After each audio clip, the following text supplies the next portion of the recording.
Police officers on patrol. Uniform, badge, radio. Police officers getting ready to go. It's the Toronto Police Story Time. It is MadLab Press here. I am back. Been on a bit of a hiatus, but I am back to tell everybody a couple stories today about the infamous Men in Blue, the Toronto Police Service. So our story starts here. This guy's a detective constable with the drug squad. He goes by Brian Sukram. Guy's from Brampton, and he's been on for 13 years, and he's 37 years old. So this is all coming from CTV News. So this guy, Brian Sukram, in the drug squad for the Toronto Police, does a search warrant that day or that night,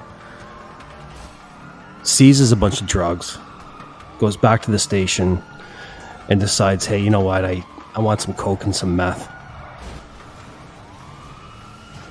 So Brian leaves work, gets in his car, and starts driving home.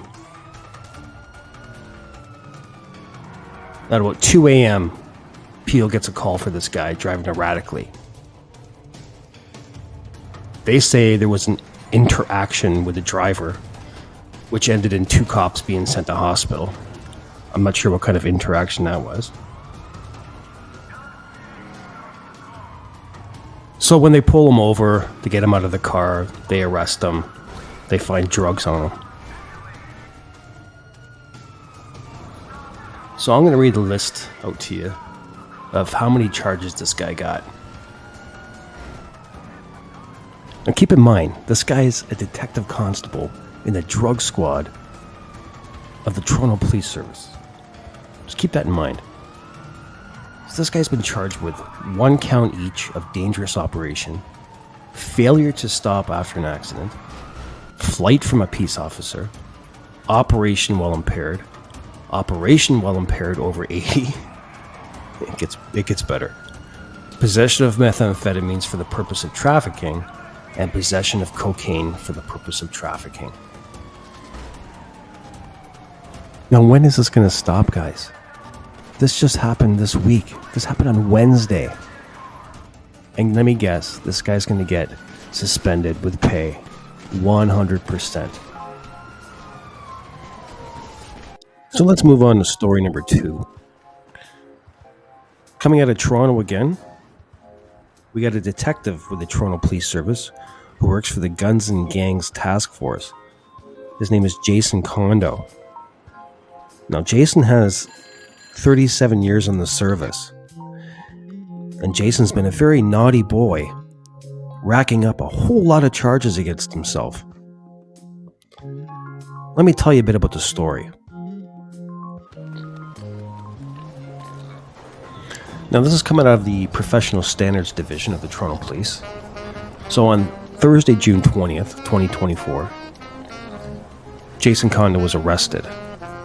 Okay, and they allege that between September 2020 and November 2023, the accused committed acts of workplace harassment, sexual harassment, and sexual assault against members with an S, of the service who were his subordinates. Now, as a result of this, the accused interfered with their lawful enjoyment of their workplace. Lawful enjoyment. Like, come on.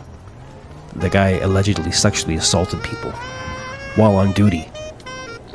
And during an altercation between a victim and the accused assaulted a victim and then produced a weapon.